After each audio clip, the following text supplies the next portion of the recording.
Hey guys, my name is Moon and welcome back for more Umineko When They Cry episode 3. So last time it was insane. It was madness. Ava actually solved the epitaph, right? The riddle. She solved it. She got it. She got the gold bars. She found where it was. But yeah, afterwards, the thing afterwards was the very confusing part, right? So Ava, in her words, right? She's saying that she's gonna share with her family. Like, oh, okay, we're gonna share. You're gonna have your half, your percentage, and all that, right? Her and Rosa talk, so that was okay. But then afterwards, this other Ava, the one that we thought was the younger inner self of Ava, for some reason, I guess manifested in the real world. She was angry and she said that she wanted everything for herself, right?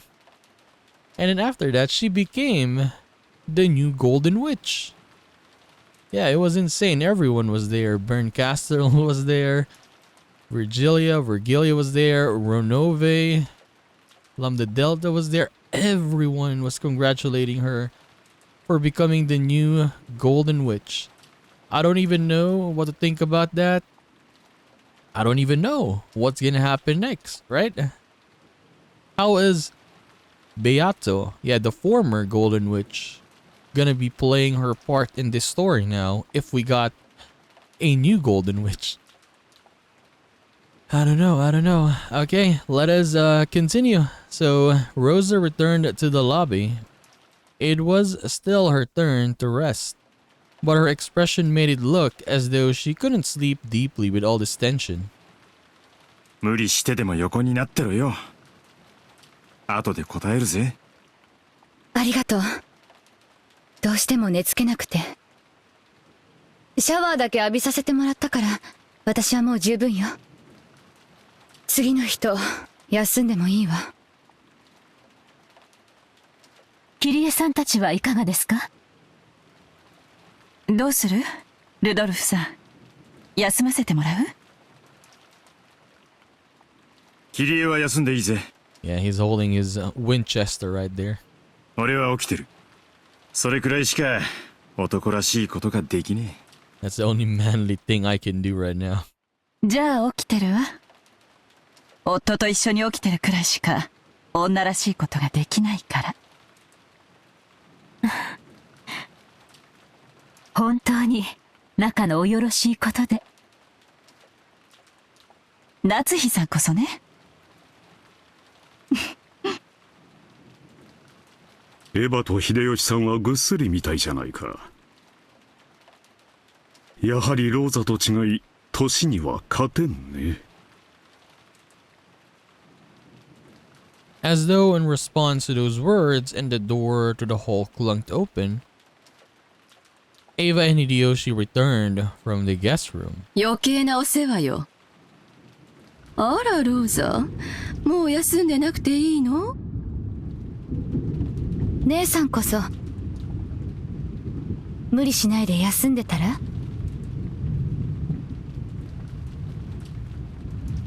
んだか寝つけなくてね。シャワーを浴びたら眠気が覚めちゃったわ。ルドルフたち、よかったら休んでいいわよ。おう、サンキュー。今は気持ちだけでいいぜ。兄貴たち、先に休んだらどうだ？ありがたいね。だが先に休むわけにはいかん。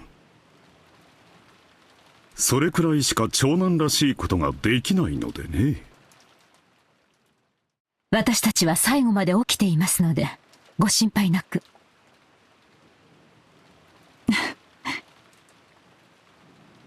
それよりエヴァ姉さん、大丈夫？少し顔色が悪いわ。そういや、そうやな。ん？ちょいと熱っぽいで。Hideyoshi put his hand up against Ava's forehead. It seemed that Ava wasn't feeling her best. 言わんこっちゃねえ。年のくせに生活リズムを崩すからだぜ。風邪か？夏日、上野南條先生を呼んできてくれんかね。はい。 Wait, is something actually happening to her now, or is she just pretending? いいわ、そこまで大げさじゃない。常備薬は持ってるから大丈夫よ。疲れるとすぐ熱に出るの。 Maybe she was just like overly excited, right? The way she was crying last time. Her whole feelings, right? George, Hideyoshi, we're not gonna suffer anymore. And the way she was crying, oh my god. Yeah, it probably just, she was just tired after that. 心配しないで。姉さん、無理しないで。ありがとう。私抜きで兄弟が集まってると、私の陰口でも言われてるような気がしちゃってね。昔からの被害妄想なの。ごめんね。私は何も言わないわよ。姉さんのいないところで姉さんの嫌な話なんて。どうしたの？姉さん、さっきから変よ。もう少し休んだら？そうね。3月までの金策を考えたら頭痛がひどくなってきちゃったわ。それは良くないわね。休んでて。姉さんの頭痛がひどくならないよう私も実調してるわ。私だって頭痛さっきから辛いし。 Now everyone has a headache. Remember Natsui had always is having headaches? In episode 1 they keep saying it. Now everyone has a headache. ありがとう。じゃあ私お言葉に甘えてもう少し休ませてもらうわね。どうしたんやエヴァ。急にへそ曲げて。すまんな、わしらもうちょい休ませてもらうわ。すまんな、すまんな。 After apologizing several times as though praying, Hideyoshi followed Ava out of the lobby.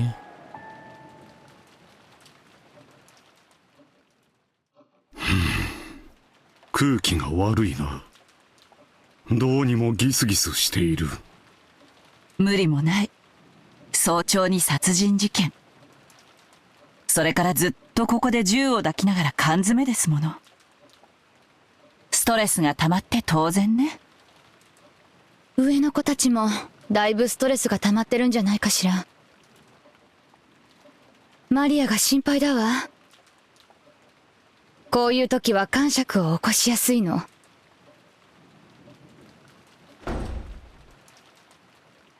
At that moment, they heard a sound of wild footsteps coming from the second floor. The guest house wasn't a cheap building, so they wouldn't normally have heard the sound of the footsteps. It was like the sound of someone stomping or stamping their feet in frustration. And an instant later, accompanied by what seemed to be the sound of her running out into the second floor hallway, they could hear Maria calling "ooh" over and over again, sounding displeased. Rosa grabbed her head, her hair flying, and she voicelessly moaned in anguish. The adults conscientiously turned their backs to her, pretending not to notice. What is happening? What? The noisy clamor came down from the second floor and flew into the lobby. It was Maria who was sobbing along with the other children in Nanjo. In other words, they had all come downstairs because of Maria's tantrum. Rosa couldn't hide their dizziness as this new annoyance her daughter was bringing to everyone. ごめん、ローザおばさん。私たちもなだめたんだけど、どうしても聞いてくれなくて。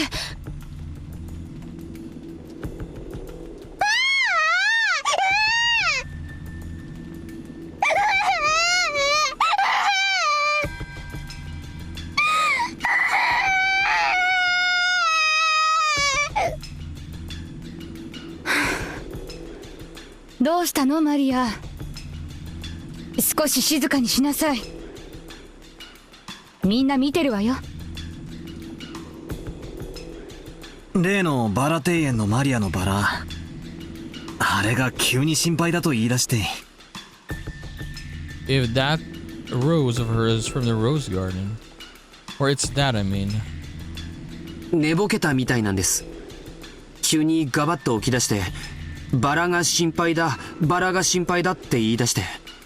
That only? マリアちゃん、落ち着いて。And she's panicking because of that? それは夢なんだよ。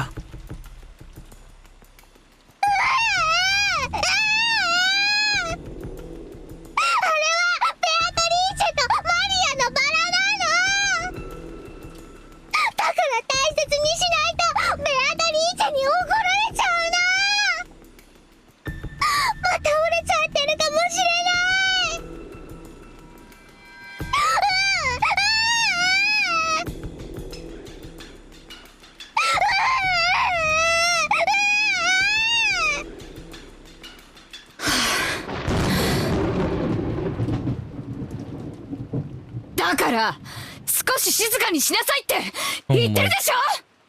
Imagine if Rosa starts smacking Maria here.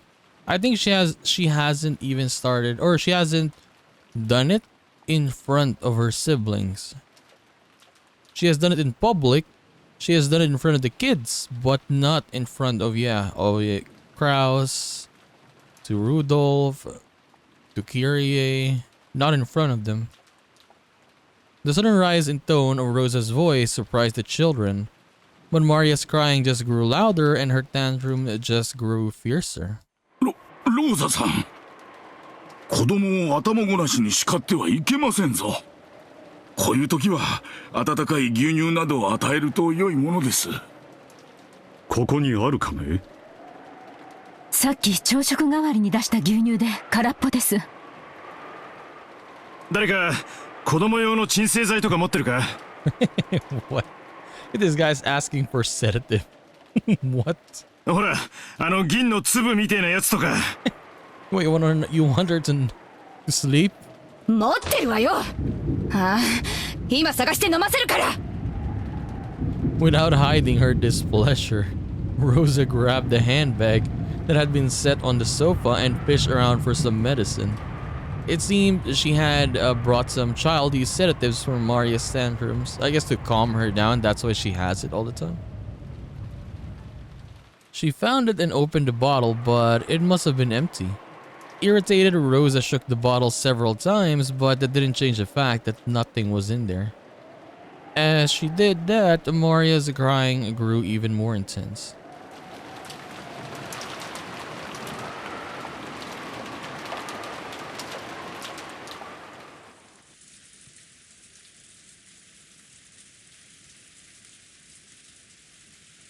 At the time, Ava was lying on her bed, covered by the bedding. Hideyoshi returned from the washroom, holding a handkerchief soaked in water. So yeah, this is the, I guess the same bedroom where Rosa was sleeping on the second episode. Right? Where Genji called her, like, Rosa-sama, your siblings are gone. こら、ずいぶんひどい熱や。きっと親族会議の毒気にやられてもうたんやな。今はもう他の親族たちのことは全部忘れるんや。So now she suddenly has a very, very high fever. The moment she discovered or solved the riddle, now she's sick. It's gold poisoning. な。 As Hideyoshi spoke to her kindly, he soaked the handkerchief on Ava's burning forehead. Ava rested her own hands on top of his. あなたの手、ひんやりして気持ちいい。わしの手が気持ちいいようじゃ、だいぶ熱が出とるな。安心せい。すぐに薬が効いてくるわ。それにな、わしの手は魔法の手なんや。こうしてエヴァの額に手を当てとるとな、どんな熱も立ちどころに治ってしまうんや。そうね。あなたの手で私の熱が引かなかったことは一度もないものね。そうや。わしの手があれば医者いらずやで。安心して目をつむるんや。すぐにわしの魔法でぐんぐん熱が下がるからな。うん、知ってる。あなたの魔法感じるもの。Hideyoshi was about to say it was just a placebo effect, but he stopped. If Ava said he could feel or she could feel magic coming from his hand, then that was fine for now. 魔法って本当にあるのかしら。おお、あるで。信じる者にしかわからへんけどな。そういう魔法は案外世の中にたくさんあるもんや。魔法が実在するなら、やっぱり魔女も実在するのかしら。ん？森の魔女ベアトリーチェのことかいな。信じる者にはおるやろな。神様と同じや。信心深い人の前にしか姿を現さんのや。私もね、昔魔法が使えたの。Okay. ほう、ほんまかいな。じゃあお前も魔女やったんやな。私がね、絶対に叶えたい夢があって、それを強く願って努力すると、それは必ず叶ったの。私はその魔法でいつも成績は一番だったし、生徒会長にだってなったし、入りたい大学にも実力で入れたし。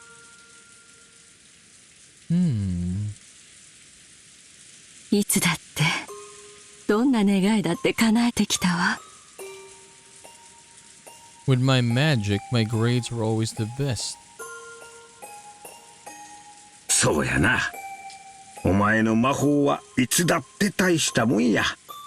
Her magic is basically her working hard to fulfill all those wishes.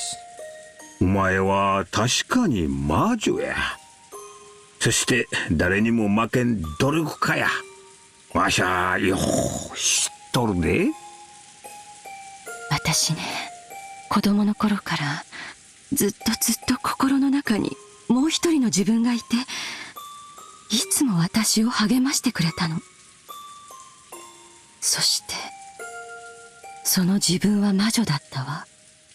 森の魔女ベアトリーチェなんて信じなかった。もし六軒島に魔女がいるとしたら、それは私の心の中の魔女のことだってずっと信じてきた。その魔女の自分に私はすごい感謝してる。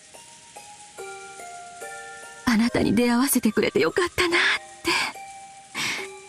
ていつも感謝してる。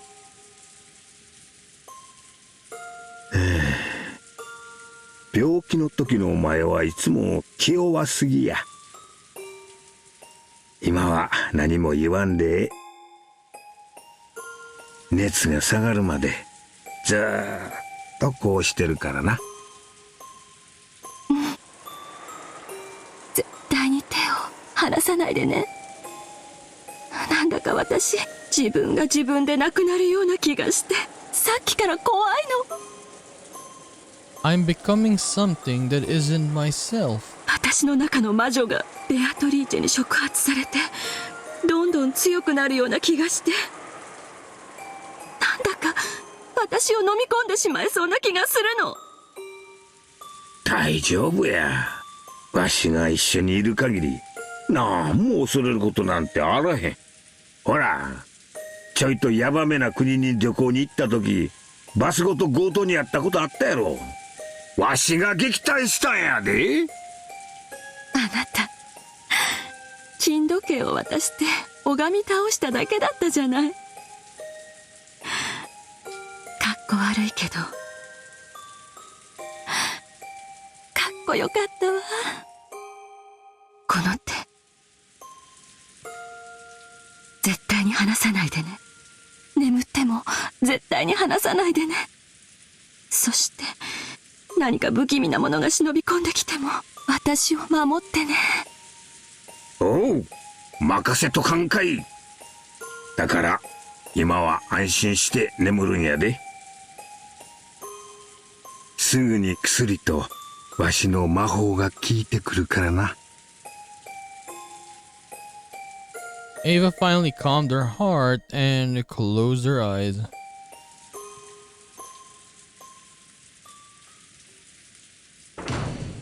At that time, there was a sound of a door being opened violently from the direction of the lobby.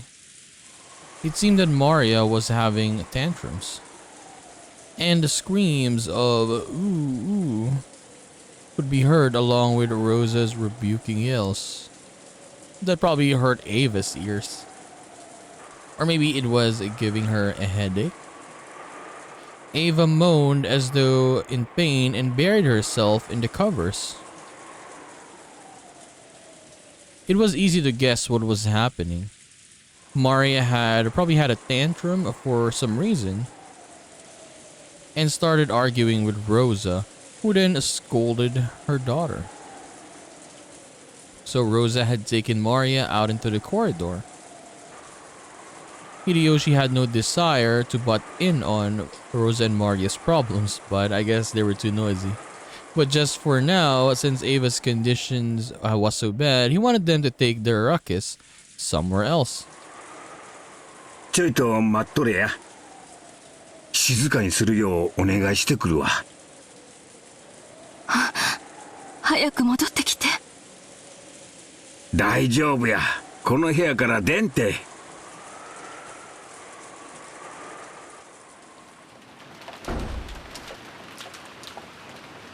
Hideyoshi removed the chain, opened the door, and stuck his face into the corridor. He immediately met Rosa's gaze. 大丈夫かいな、ローザさん。ごめんなさい。うるさくして起こしちゃったかしら。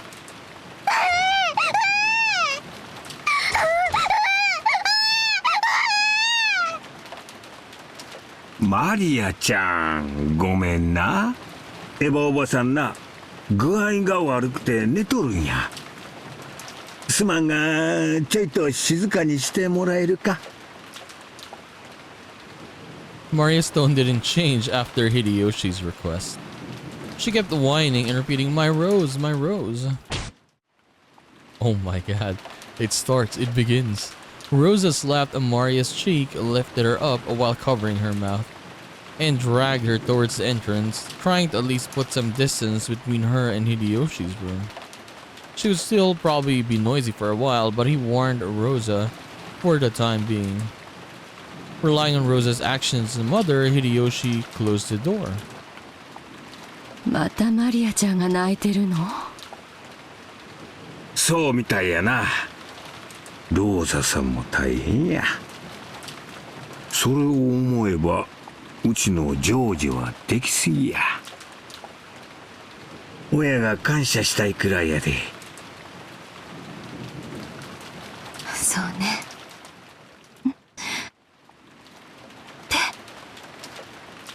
おお、すまんすまん。ほら、魔法の手やで。He put his hand on Ava's forehead again. Maybe there really was magical power in that hand. A truly peaceful look rose to Ava's face, and bit by bit she began to drift into the land of sleep. As he had promised, Hideyoshi kept his hand on her forehead.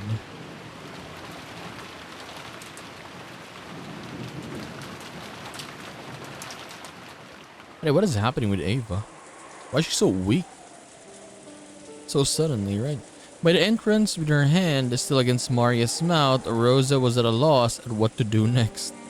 She hadn't been able to withstand everyone's gazes in the lobby, and had yelled at the children to go upstairs, dashing out of the lobby.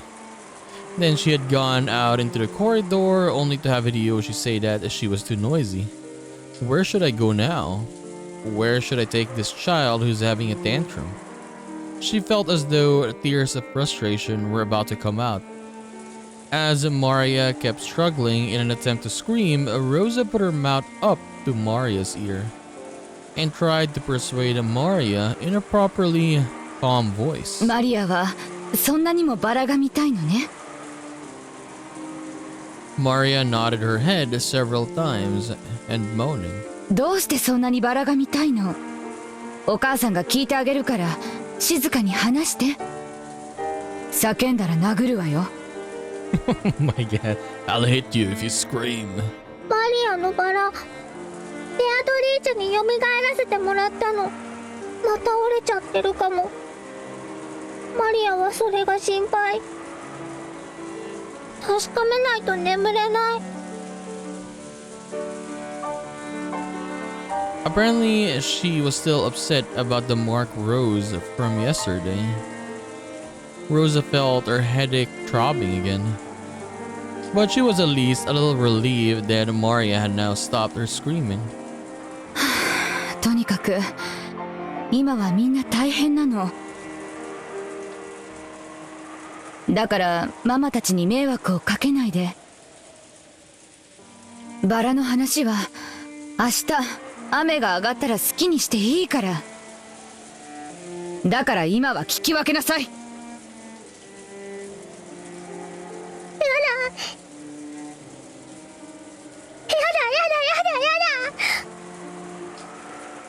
マリアのベアトリーチェのバラ。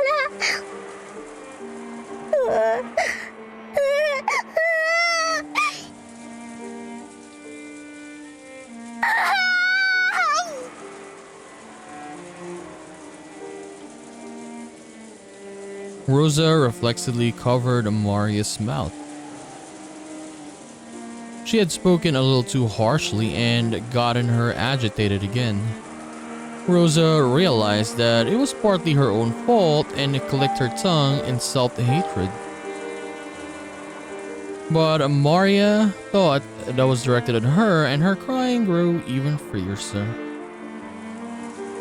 お願いだから静かにして。どうしたらあなたは泣き止むの？どうしたらあなたはママの言うことを聞いてくれるの？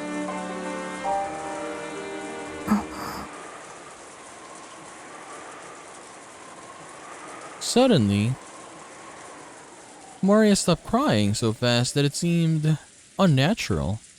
And then she turned around and muttered, マリアのバラを見たらちゃんと明日まで静かにしてるよ。本当？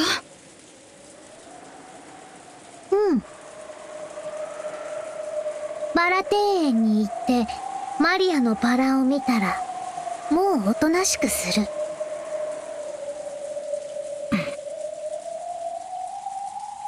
本当だよ、ママ。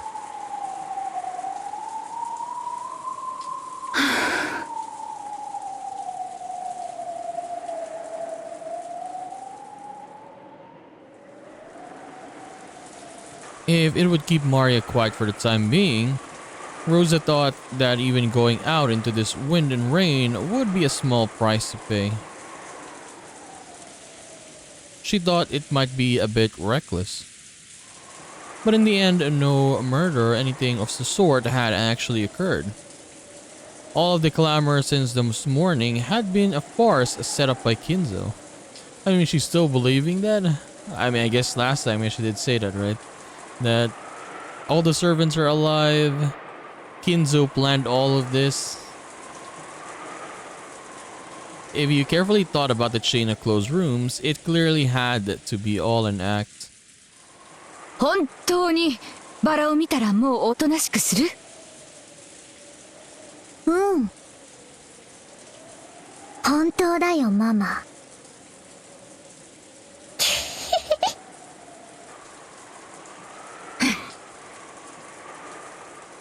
痛い。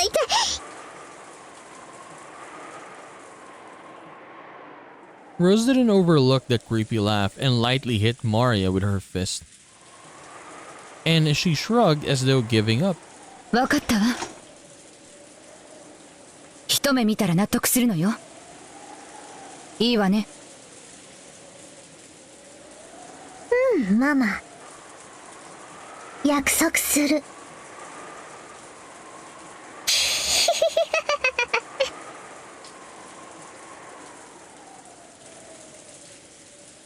Once again, Rosa tested the weight of her gun. It'll be okay. It's only an act. There was never a murderer on this island in the first place. くそ、待てよローザおばさん。ローザおばさんとマリアが第二の晩の犠牲者なのか。 Oh yeah, I kind of forgot about this.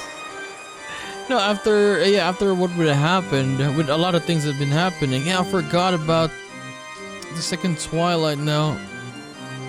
Yeah, it could be them because mother and daughter, right? くそくそくそ、誰か気づけよ、呼び止めろ。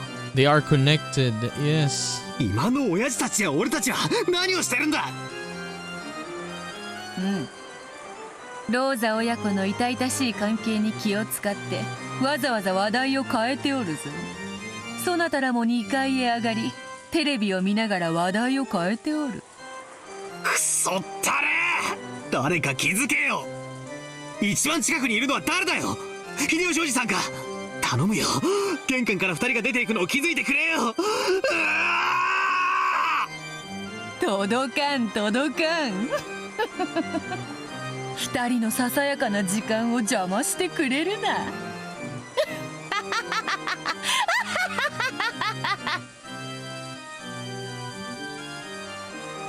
Hideyoshi kept talking, kindly his hand on Ava's forehead. He didn't notice at all that Rosa and Maria were going outside through the front door.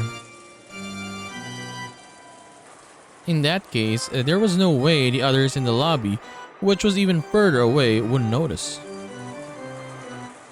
Much less those in the cousin's room on the second floor. そなたは何を慌てておるのか。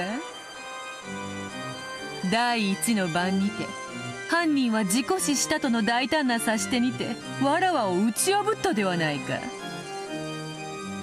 ならばもうこの島に犯人はおらぬことになるぞ。What did she say again? Why are you so panicked? Didn't you defeat me with that bold move saying that the culprit died in an accident in the first Twilight? 何を心配する必要があるというのか。うるせえよ、しらしらしいんだよ。誰か引き止めろ、2人が殺されるんだ。誰か止めろ。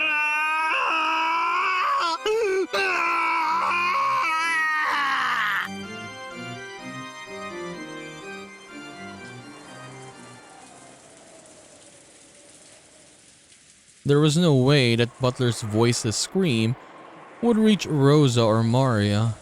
The two of them could be seen in the rose garden. The rain was still awful, but unfortunately the wind had died down a little. No, maybe that wasn't fortunate. Because maybe if the wind had been a little fiercer, Rosa might have hesitated to go outside.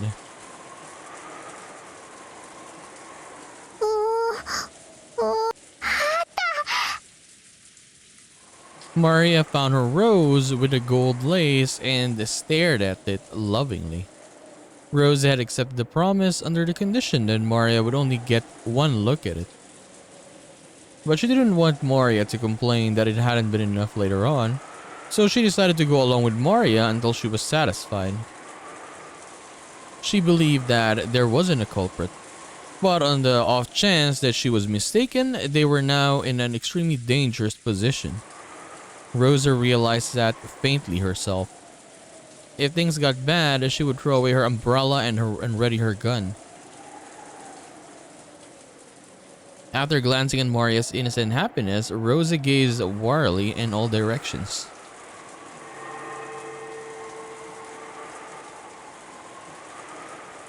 Were her eyes just tired? Who's gonna show up, by the way? Even though no one should have been there, she thought she saw something glitter in the dark rose garden. So yeah, the new Beatrice is gonna show up. Ava? The Ava variant? So we got different variants of Beatrice now, right? We got the Virgilia one. We got the Beata one. And then we got the Ava one. Gold colored, it had to be her imagination. Because to Rosa, it seemed as though gold butterflies were dancing through the rose bushes.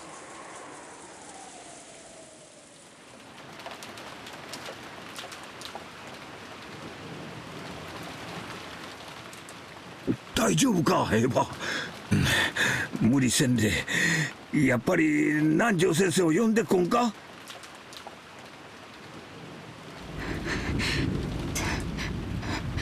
丈夫だからこの手を離さないでお願いだから離さないで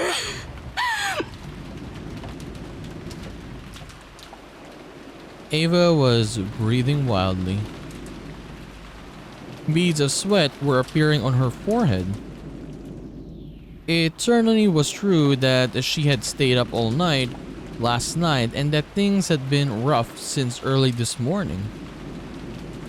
It wasn't odd that her body wasn't keeping up. Even though he understood that, Hideyoshi suspected that the sudden fever was a sign of some serious illness. Several times, Hideyoshi decided to call for Dr. Nanjo, but Ava resisted firmly,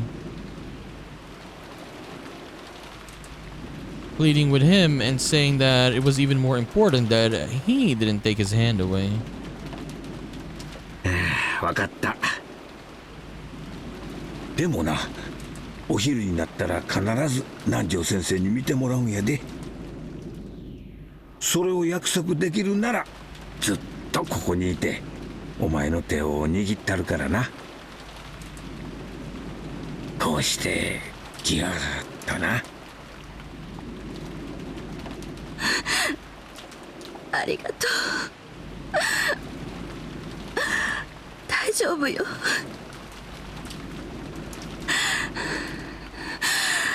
あなたの手の魔法で必ずこんな熱なんか下がっちゃうから Even as she said that, Ava's harsh breathing didn't improve in the slightest.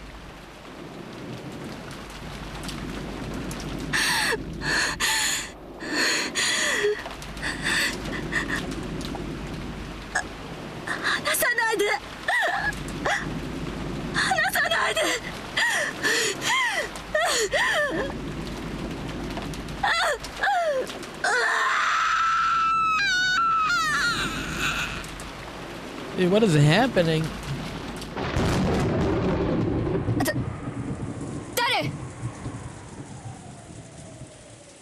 She saw an umbrella moving from beyond a rose bush. Rosa threw away her umbrella and lifted her gun. When she did, the shadow of a person beyond the bush showed itself. エヴァおばさん。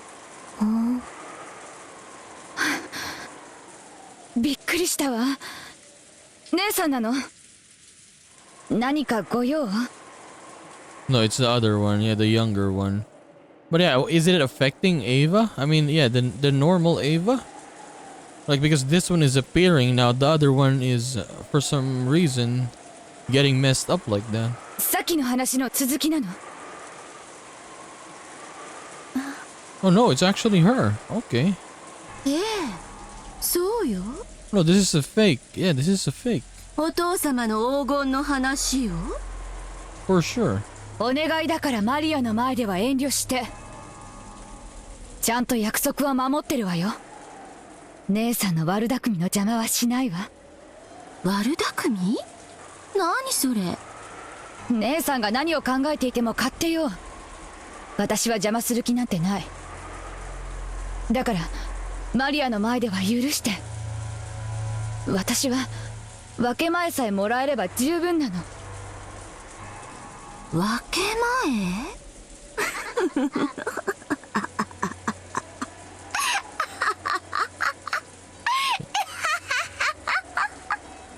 I mean, you could see the voice is different. Yeah, it's the voice of the younger one. Ava started laughing in a creepy voice. Rosa was startled, but Maria stared blankly. Then Maria said just one thing.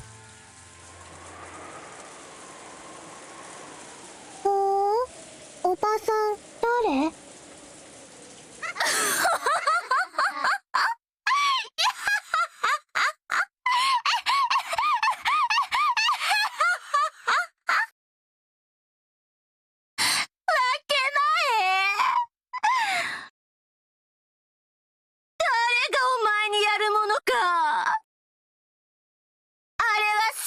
私のもの。この黄金の魔女ベアトリーチェのも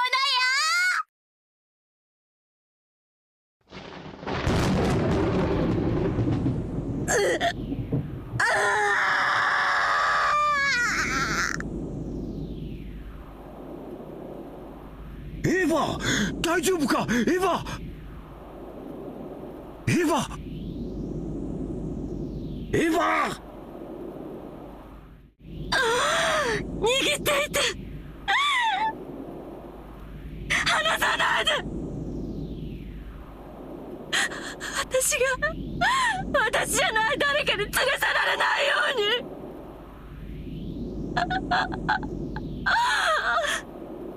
私の手を握っていて、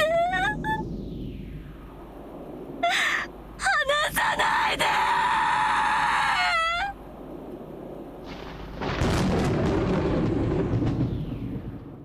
お前が何を努力したの？ Look at that face. My God. 何も努力してない。いつも私たちの影に隠れてのらりくらり。いつも戦わずに影から影へと逃げ回っていたお前に、後ろ宮家の黄金を無心する資格など本当にあると思ってるの？あれは全て私のもの。後ろ宮家当主にして新しき黄金の魔女ベアトリーチェの名を継承した私だけのもの。ベアトリーチェ、ベアトリーチェだ。ママ、ベアトリーチェ。 Maria jumped at her mother in ecstasy. Rosa greeted Maria cold-heartedly and raised her gun high. 姉さんよね。姉さんなのよね。違うわ。私はもはやあなたの姉であった存在ではないの。じゃああんた誰なのよ。ベアトリーチェだとでも言うの？そんなはずはない。あんたは19年前に死んだのよ。ええ、確かに死んでいたわ。だって私、あなたの頭が割れているところをはっきり見たもの。その中身が溢れ出しているのを昨日のことのように思い出せる。そのあんたがどうして生きてここにいるのよ。黄金の魔女に死の概念などないの。黄金の魔女とベアトリーチェの名は永遠に受け継がれてるか？お前が知っていたベアトリーチェは死を迎えたかもしれないが、今やそれは私の名である。故に無限。ベアトリーチェに死の概念はないの。哀れね、姉さん。 How pitiful, Nesan. もはや私はお前の姉ではないというのに。さて、新しきベアトリーチェとして自らの復活の儀式を引き継ぐわ。 So basically what happened is Ava solved it, but it's not yet over. This other Ava took over, or this, oh yeah, Ava Beatrice. I just noticed the name. took over from Beato, and she's the one who's gonna be doing her own resurrection ceremony. But is it gonna be starting from the beginning again, like the first Twilight, or just continuing it? ロノウェ、私はどうすればいいの？ご随意のまま。もはやベアトリーチェ様にはどのような思いも実現できる力がおありです。少し扱えばなれるでしょう。不甲斐なき元妹よ。私が魔女として初めて捧げる最初の生贄に選ばれたことを光栄に思うがいい。第2の番に寄り添う2人を私がこの手で引き裂く。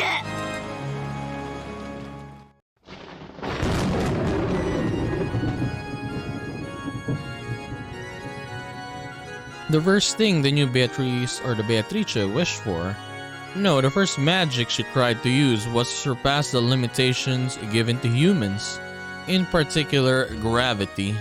She wanted to become fully aware of her transformation into a witch by being released from those shackles. As the witch and Rosa stayed as they were, the ground retreated all by itself into the distance below them. By now, their feet were no longer attached to the ground.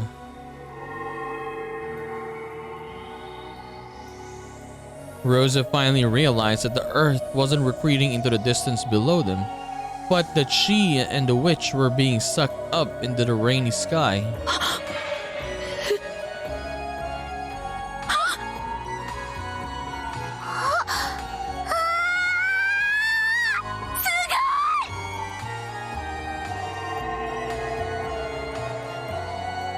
For a human shackled to the ground by gravity, there is nothing more unnerving than having their feet stop sticking to the ground. However, to Beatrice, who in becoming the new witch had learned the joy of being released from gravity, it was enough to make her whole body shake with delight. ねえローザ、昔小さい頃魔女になって空が飛べたらなって話したことあるの覚えてる？叶ったよ。私が本当の魔女になって叶えてあげたわ。やめてよ。あなた言ったわ。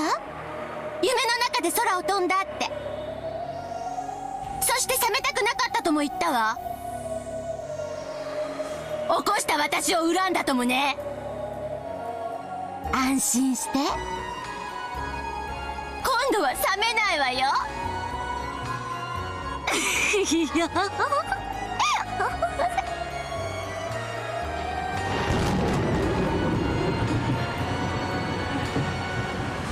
Didn't we both wish we could fly like seagulls in the sky?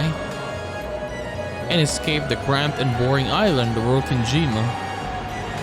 Now I'll make the dream a reality for you. I only want to share this joy with you and no one else.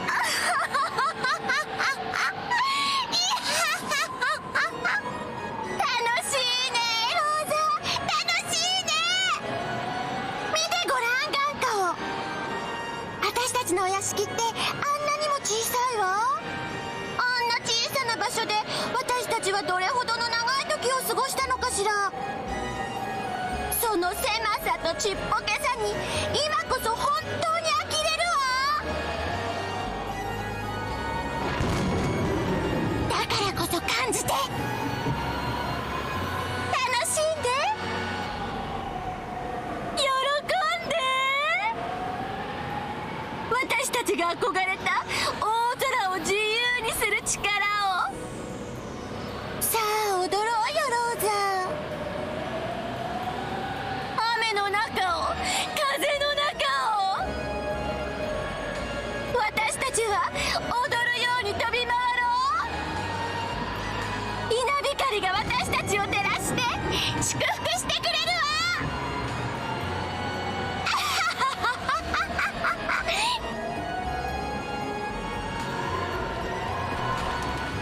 The witch and Rosa were like leaves fluttering around in a whirlwind. As the rain pounded upon every part of their body, As the lightning occasionally shone upon them, they shook with the joy of being released from the ground. It's so loud. However, it was only that way for the witch. Rosa was holding onto her head, voicelessly screaming over and over.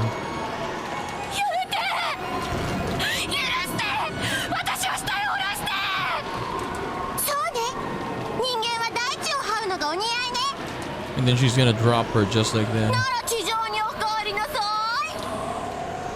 A slightly displeased expression rose to the witch's face when she realized that her own joy was not being shared. And then she decided to listen to her former sister's request.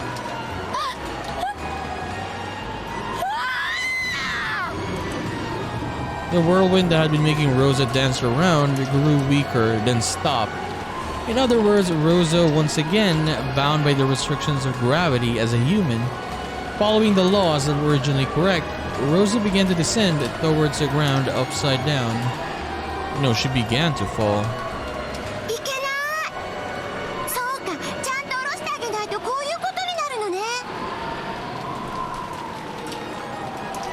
The witch hadn't intended to send Rosa plummeting, but she still wasn't used to using magic. After plummeting about 100 meters into a rose bush, as a very natural result, Rosa died instantly. But the witch hadn't intended to kill her, so she wished that Rosa hadn't died.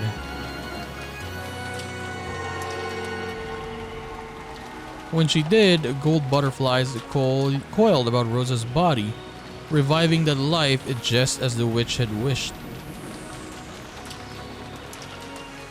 Rosa's body, which should have been spread out like a carpet of fresh blood, rapidly returned to normal. The broken and crushed bones returned to normal.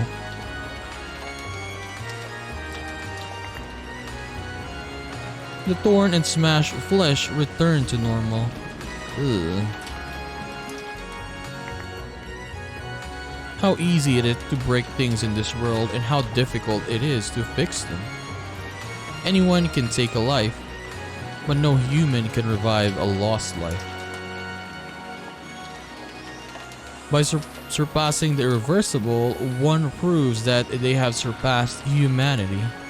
This surely gave her a much greater realization of her position as a witch than flying through the sky had.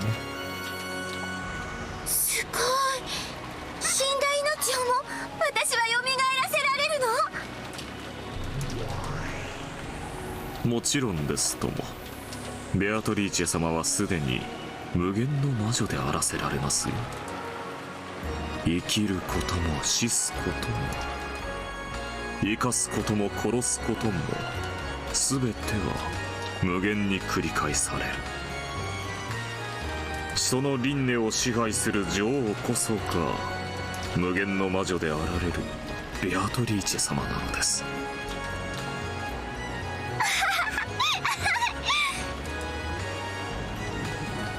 落としたことがあるわ。涼しげな美しい鉢が割れてしまって二度と元に戻らなかった。床に叩きつけられた可愛いデメキンは二度と泳ぐ姿を見せてくれなかった。私がいくら泣いても使用人たちは壊れたものと死んだものは蘇らせられないと首を横に振ったっけ。あの時学んだのよね。物は壊しちゃいけない、人は殺しちゃいけないって。だって直せないんだもん。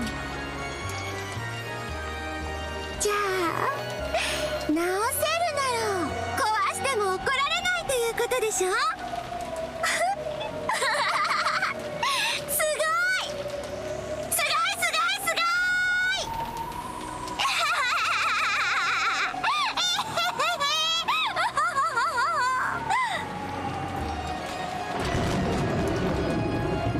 For a while, the witch became intoxicated with how terrible and wonderful the power she had inherited was.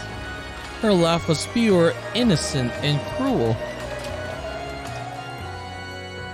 It's insane. Even though Rosa had been revived, she let out a cry of anguish at the pain from her fall. At that point, the witch landed and held out her hand. すまないわねローザ。空を飛ぶのがこんなに楽しいとは思わなかったわ。ごめんなさい。本当にごめんなさい。そして人間がこんなにもろく死ぬとも知らなかったの。 Oh my god, man. This one? I mean, if you found Beato crazy, this one is worse. Oh my god. Don't tell me she's gonna be the golden witch throughout all the remaining episodes. This is gonna be so annoying. I don't like this one. でも生き返らせてあげたからもう平気。だから起きて。私ともっと遊びましょう。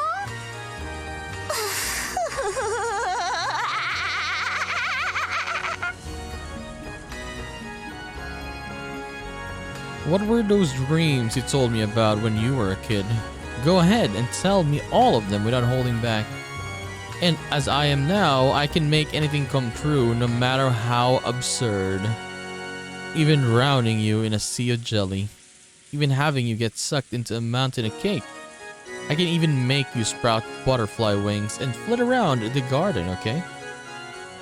I'll do them one after another. So let's start the ocean of jelly, alright?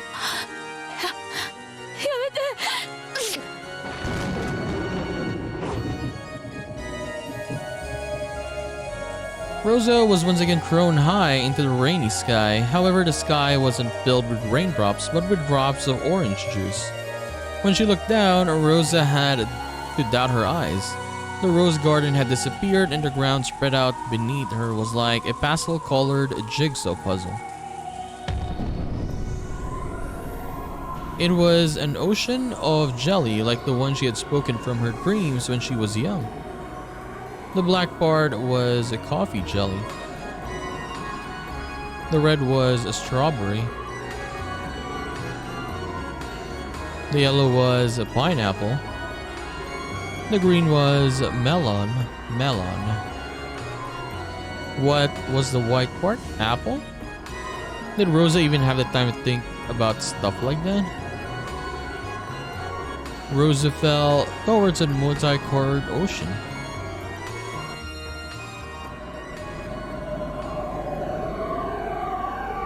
And she sunk deep into a purple grape flavored sea.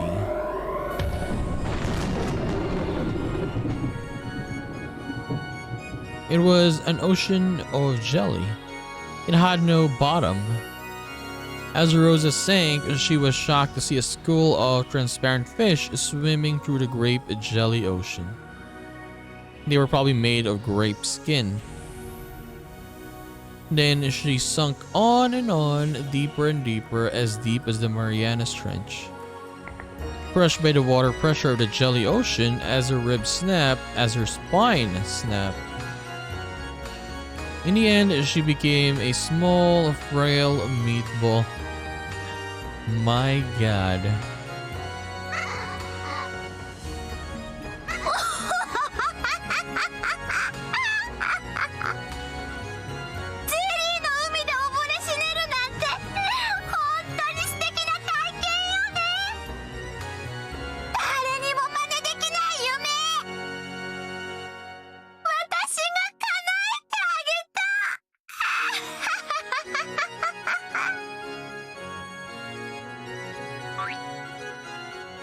The instant I snapped my fingers, the meatball that had been Rosa. The meatball that had been Rosa. I was launched up into the sky.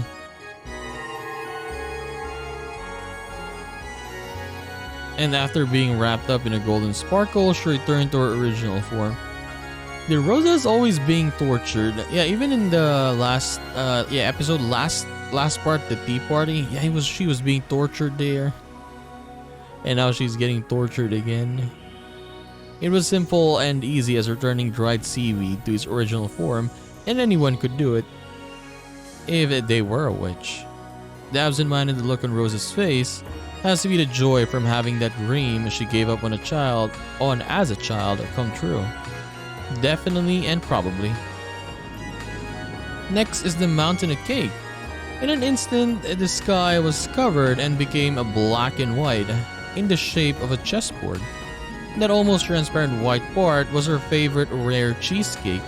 The elegant black part was slightly bitter, gâteau au chocolat. That became a ceiling, became a mountain, and several billion cakes were thrown down towards Rosa. If you piled those cakes up, they would surely be taller than Mount Everest. So they probably weighed, I'm not too sure, but I'll bet it was heavier than all the cakes across Japan put together.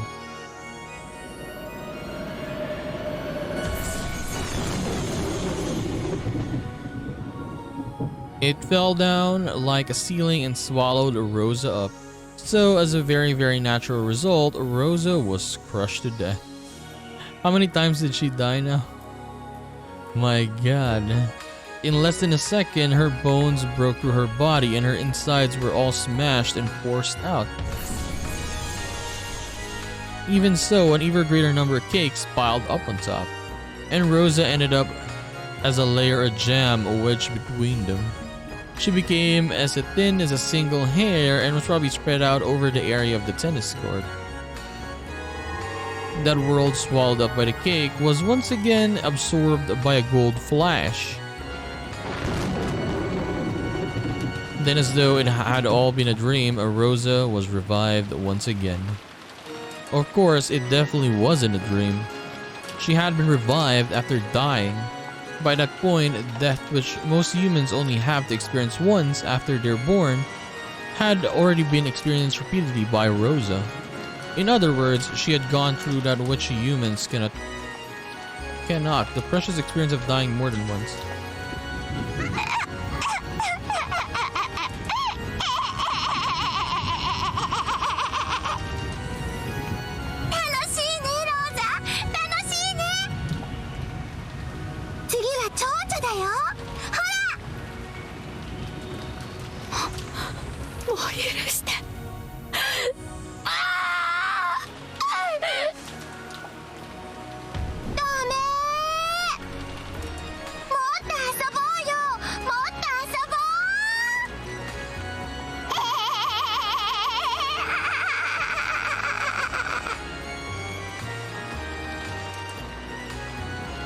Laughing innocently, she pointed her gold staff at Rosa as she begged for mercy. When she did, Rosa glittered gold and rapidly began to shrink. She shrank down to the size of a real butterfly, and then gold wings sprouted from her back, and she joined her fellow gold butterflies. However, while a human body could withstand that wind, it was different matter for a butterfly's body. The gold butterfly Rosa was invited to dance by each gale of wind, and she spun in circles around the rose garden.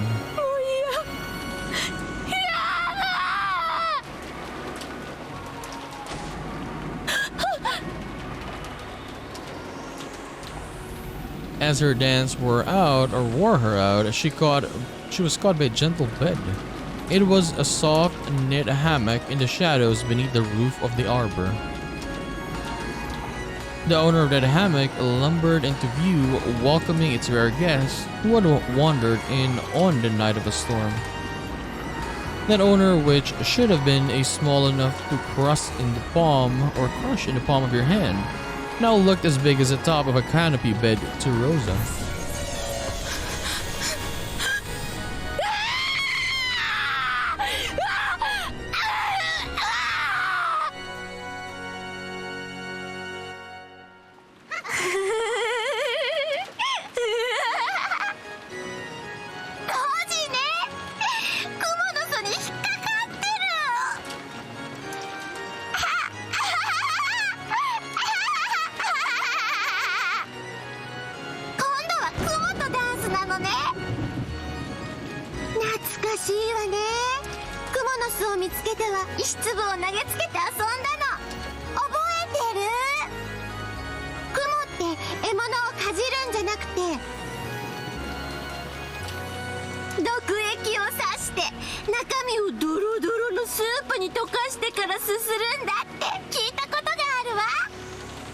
ねえローザ覚えてる？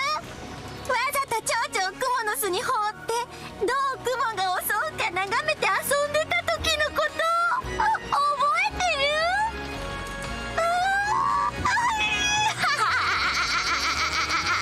覚えてないわね。あなた小学校に上がる前だったと思うもの。 The way she laughs, it's like a broken record. 今度はよく見れるわよ。しげしげとね。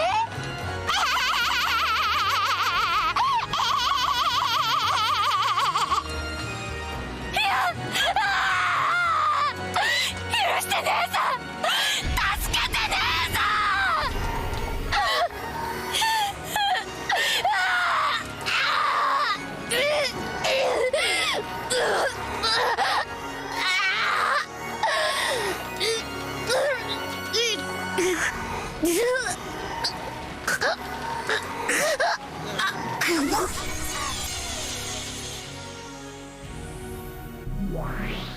あいつやるな。実に自由に魔法を使いこなす。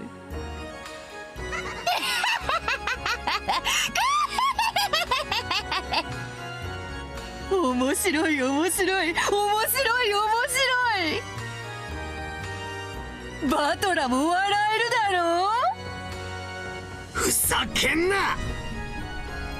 もう止めろ。何が楽しいんだよ。おかしい。てめえおかしいぞ。こんなことをして何が楽しいってんだ。あんなに楽しそうじゃないかよ。無理もない。魔法は楽しいもんな。思い出すよ。わらわも魔法が使えるようになった時はすっごくはしゃいだもんさ。ああ、わかるぜわかるぜ。あのはしゃぎっぷりが心の底からわかるさ。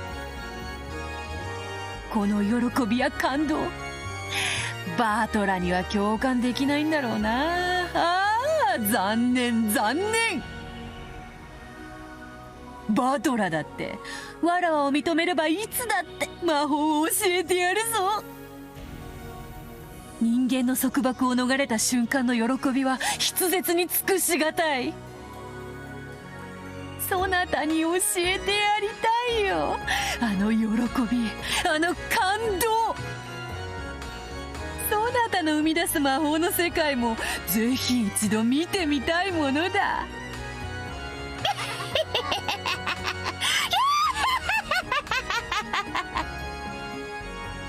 楽しくなってきただろう。魔法が使いたくなってきただろう。魔女もなかなかに楽しいものであるぞ。そなたには特別に教えてやる。一緒に空を飛ぶ喜びとか、一緒に海を潜る喜びとか、人間の制約を超えた瞬間に知る世界がどれほどに広かったのかという感動をそなたにも教えてやる。そしたら楽しいだろうな。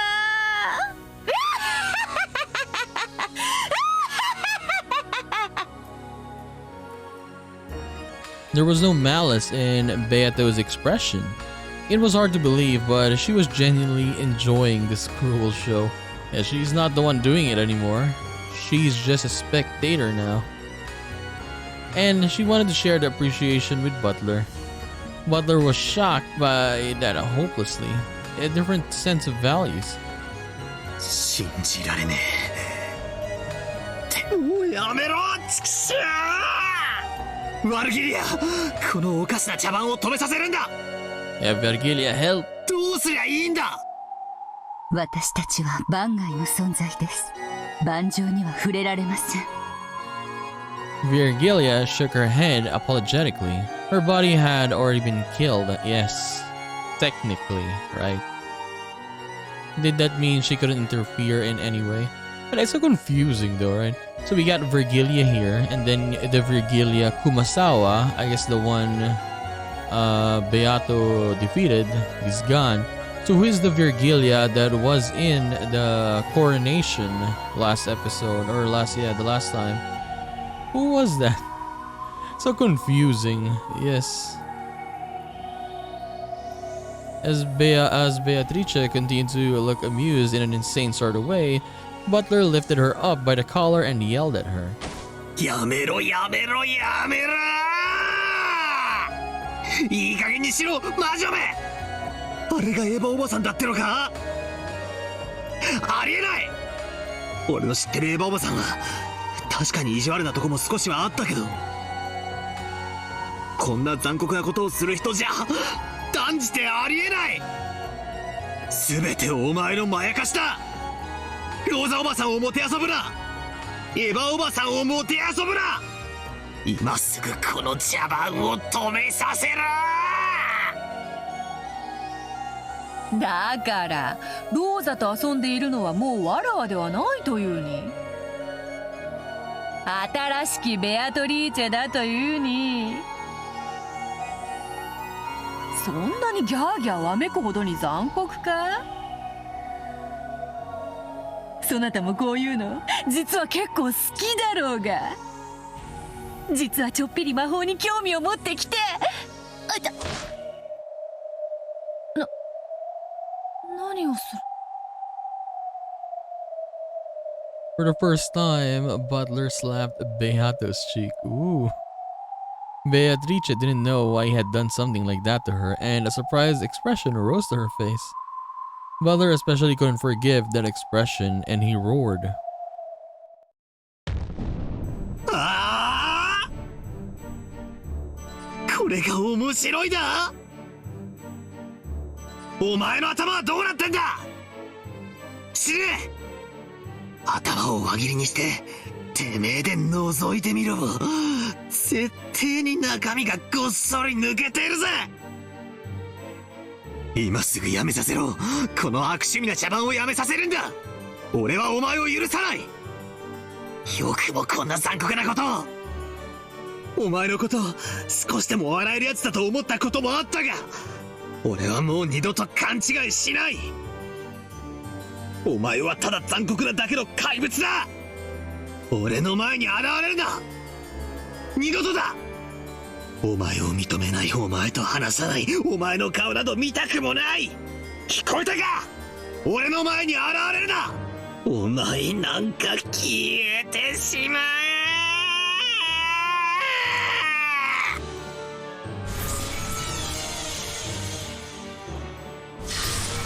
Who did that shield?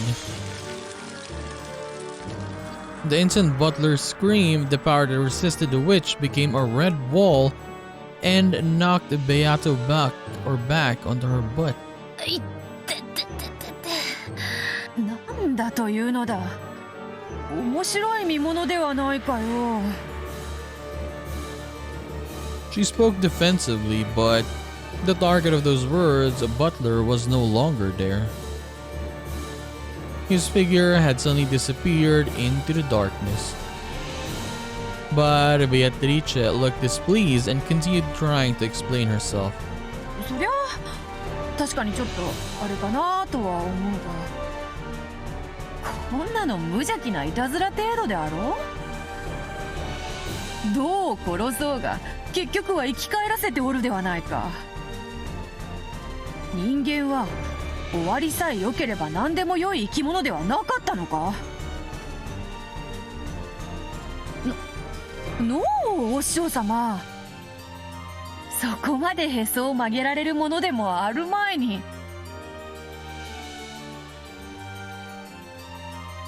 She was hoping for approval, but Virgilia simply faced her with an indifferent expression. To Beato at that moment, even an exasperated look would probably have been better. 私から特に言うことはありません。あなたが楽しいと思うならいつまでも見続けていると良いでしょう。終わったら呼びなさい。それまで私も姿を消します。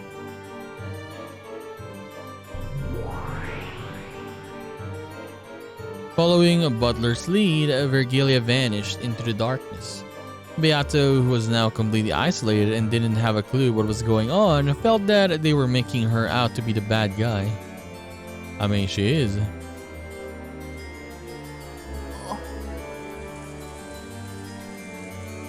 なんだよ。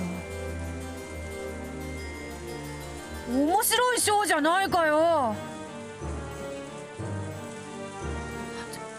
ちょっとは悪趣味かもしれないけど、割と面白いじゃないかよ。なあ、ロノウェ。あそこまで怒るほどじゃないよな。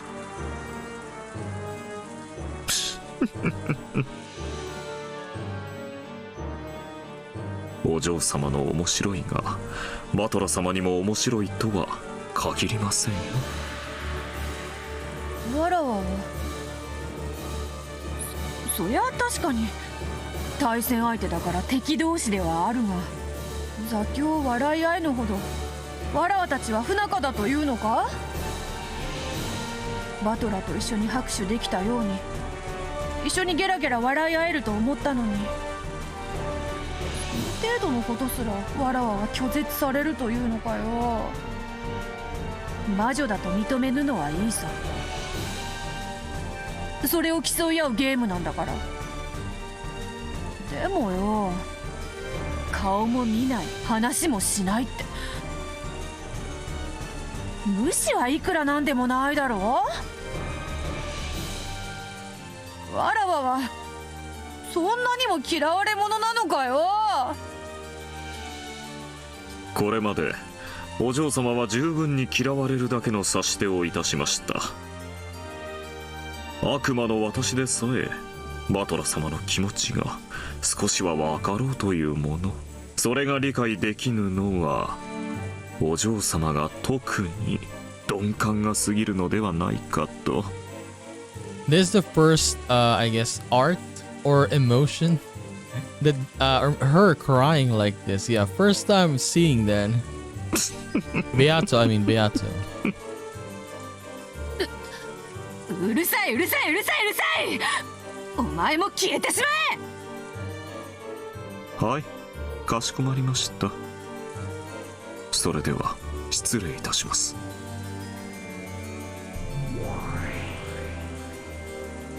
Even Ronove hid himself in the darkness and Beatrice was left alone. The only one in the Rainy Rose Garden. No one ever plays with a lonely witch. And the fact that no one ever does is what makes them a lonely witch. Beatrice. なんだよ。なんでわらわと誰も遊んでくれないんだよ。こんなにわらわは変かよ。残酷かよ。誰か返事しろよ。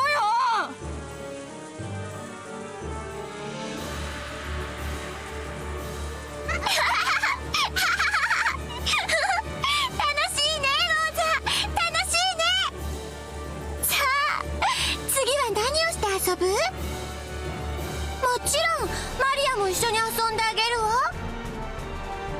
みんなで仲良くお散歩しよう。煮えたぎるチョコレートの鍋を泳いでケーキ膨らむオーブンの中をピクニックしよう。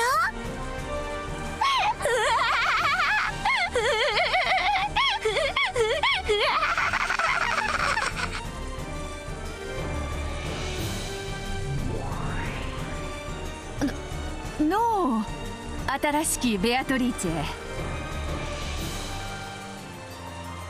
Behind the witch that was continuing her mad banquet, Beato showed herself.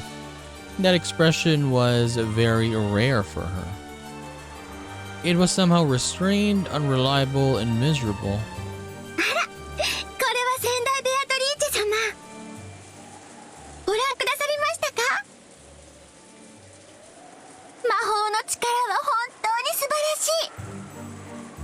魔女に生まれ変わることができたことを今ほど楽しいと思ったことはありません。まるでいつまでも終わらぬお遊戯の時間のよ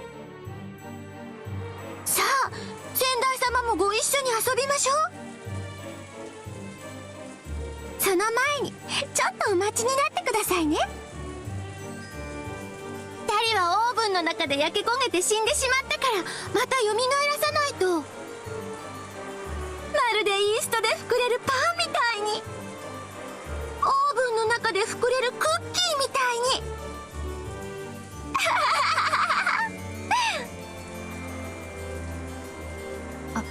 話を聞けというのに。そのだな、第二の番の生贄にはもう十分であろう。 Yeah, like for yeah, Beatrice here, the other one, I mean, the one on the left. Like she does it and then she calms down for a bit. This one is just insane. Yeah, the one on the Ava Beatrice one, insane, laughing all the time. 確かに殺し方については指定がないが、それ以上もてあそぶことはあるまいに。何をおっしゃいます先代様。 Yeah, you created a monster. さっきロノウェイから聞きましたよ。先代様の魔法はもっともっと素敵で残酷でやりたい放題だったって。6人のお腹からお菓子が溢れ出すハロウィンパーティーなんて本当に素敵。 She even knows about that? The one that happened last episode?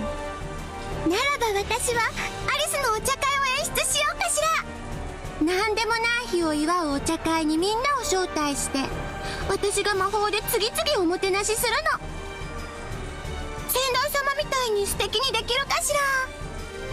個性的に残酷にポップにキュートにできるかしら。今思うとおとぎ話とかってどれも残酷でしたよね。そのおとぎ話の魔女に自らがなってみてようやく理解しました。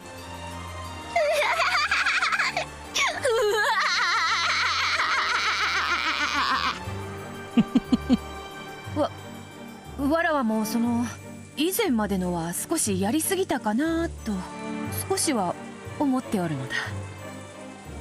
まあ黄金の魔女たるもの、少しは気品があっても良いかと思うてな。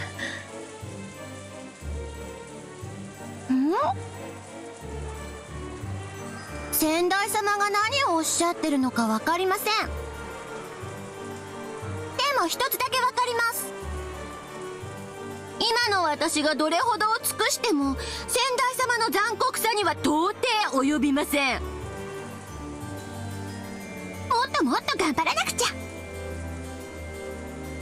っと残酷になって立派な黄金の魔女にならなくちゃ。だからそれはもう十分だというに。とにかくわらわの先代としての命令だ。第2の番はもう十分だ。わらわが少し手本を見せる。 Imagine if Ava Beatrice attacks Beato here. 下がって見ておれ。はい先代様。 Okay, she's standing down. どんな無残で残酷でおぞましい殺し方を見せてくれるのか楽しみです。 The new witch grasps the side of her skirt and gave a graceful bow. Stepping back as an expectant gaze rose her face. She was expecting even more cruel magic that surpassed even herself. まあそうだな。そういう殺し方しかできないうちは半人前なのだ。わらわが上品な黄金の魔女らしい殺し方を見せようと。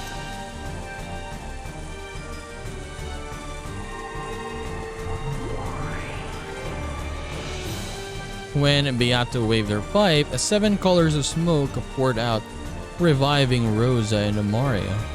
Compared to how the new Beatrice had done it a short while ago, it was slightly gentler. It was probably gentler than how Beato had done it herself up until now. Rosa's consciousness had already grown dim from the pain of so many repeated deaths. But even so, she pleaded that her daughter be spared.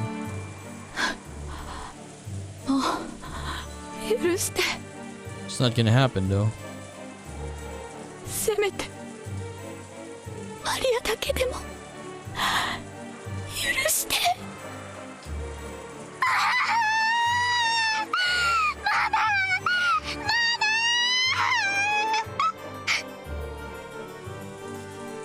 すまぬ。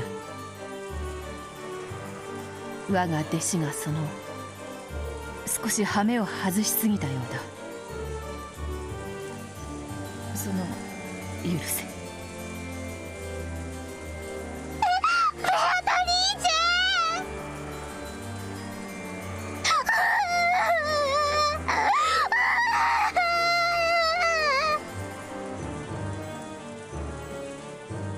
ェ。When Maria realized that it was the real Beatrice, she jumped onto her. ベアとは約束したよね。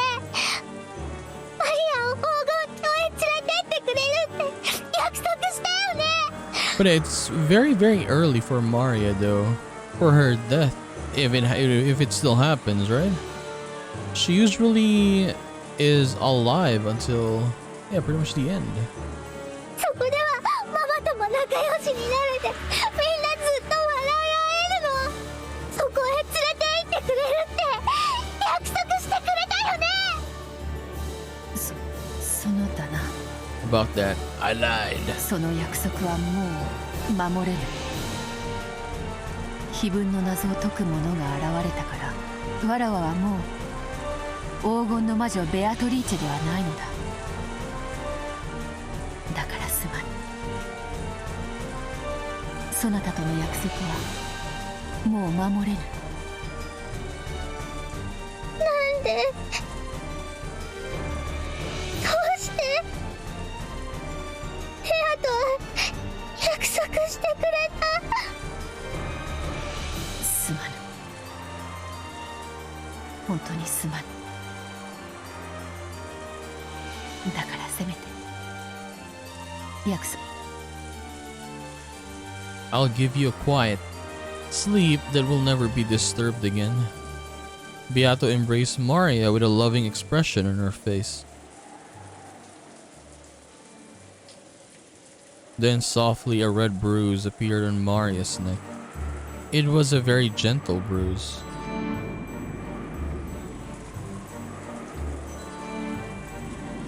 Its redness grew bit by bit, and when it distinctly formed itself into the shape of a hand, Maria's neck tilted suddenly as she broke her neck, peacefully as though she had fallen asleep.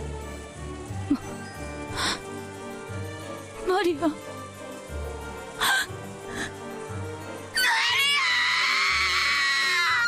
It is literally torture for Rosa. Yeah, in today's video alone, repeated deaths, and now she sees her daughter die. すまぬ。そなたが第二の番の生贄であることは謝らぬ。そういう運命なのだから。しかしその捧げ方が悪趣味であったことは謝らねばならぬ。これが最後の眠りだ。もう二度と妨げられることはない。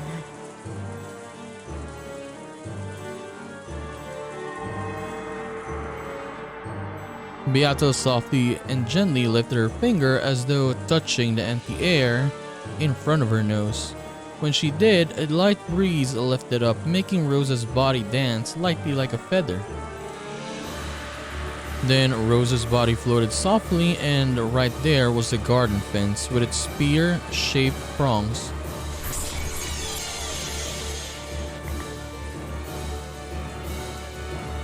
Oh my god. The spear of the fence spears Rosa's medulla oblongata, benevolently without toying with her in a single blow. So what Beato did was pretty much a mercy, compared to Ava Beatrice. Just playing with them, right? Rosa's life was snapped out. Compared to the earlier innocent yet cruel events, it seemed to be much over much too fast. It looked like a doll shaped like Rosa was leaning against a fence, but she had passed away.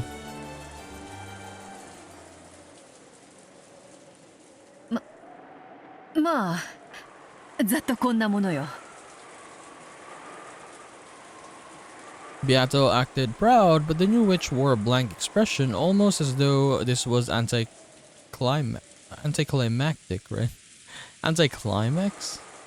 Then she said it out loud. なんだか地味です。ロノウェイに聞いていた先代様のそれとは随分違います。そのだな。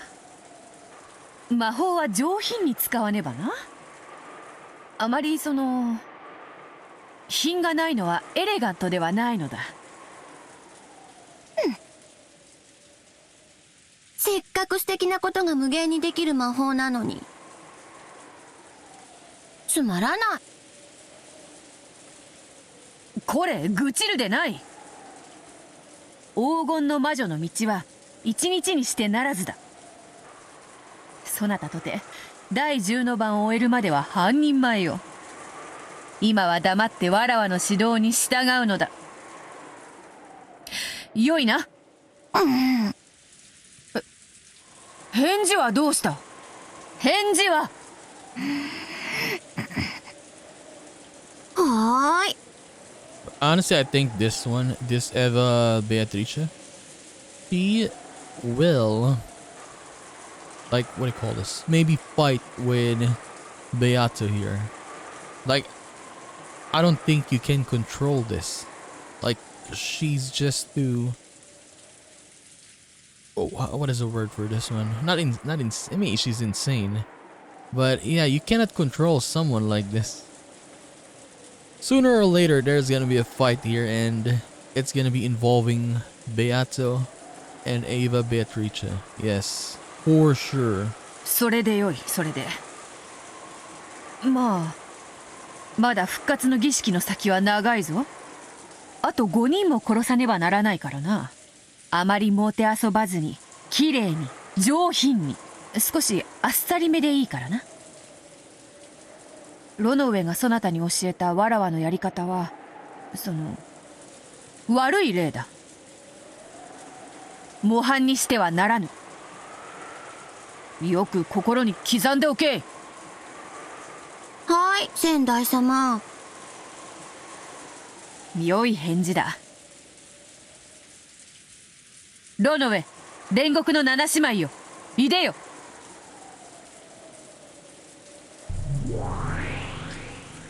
はい、お嬢様。ロノウェ、ここに。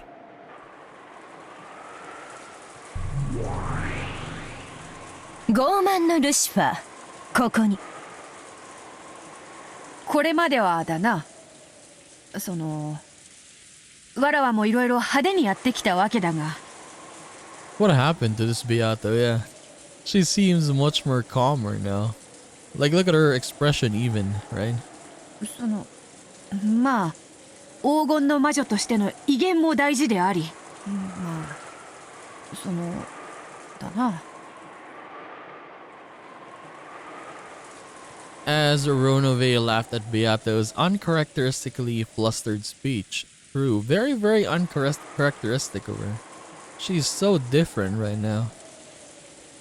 He summed it up for her. かしこまりました。以後は黄金の魔女の名にふさわしい気品に気をつけるようにいたします。Maybe she just saw it to be like extremely brutal, right? Maybe. I mean, it was though. Like you saw what they were saying, right? Eva Beatrice made Rosa into a meatball, and then brought her back or revived her again, and then repeatedly do different kinds of things to her. 煉獄の七姉妹もこれまでのような悪ふざけは改め、以後は最短の手順で任務を遂行するように。ということでよろしいですか、お嬢様。うん。つまりはそういうことだ。皆、肝に銘じよ。よいな。はい。かしこまりました。わらわが言いたいのは以上だ。もう引き上げてよいぞ。かしこまりました。それでは失礼いたします。失礼いたします。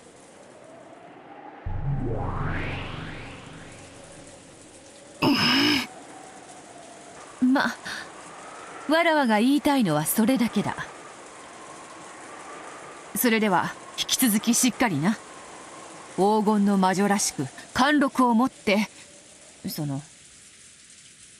頑張るがよいぞ。そなたを見守っておる。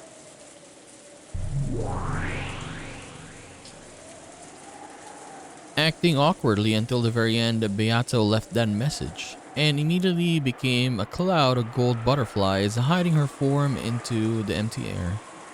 Maybe it'd be more accurate to say she vanished in a hurry because she couldn't keep up the conversation. After that, all that remained was Maria's corpse lying down and pounded by the rain. Rosa's corpse propped up by the fence and staring up at the sky. And the figure of the witch. Her expression looked like she was just bored. There was a popping sound. That was probably her clicking her tongue. She's not gonna do that.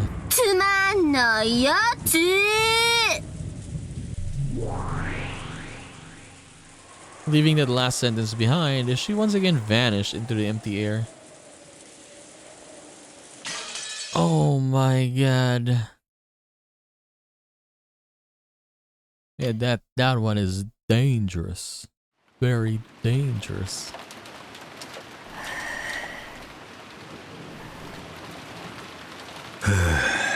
Okay. Well, let's take a break here. My god. I mean, it's not updated yet, but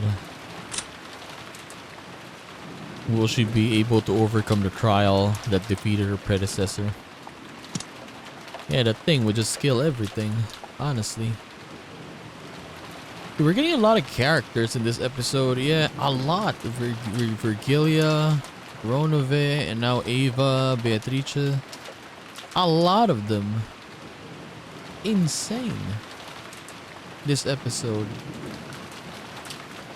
And yeah, the new Golden Witch is just much more cruel. The other one would kill you, and that's it. And maybe would play a little bit, but that's it. But this one would kill and revive and do it again repeated times.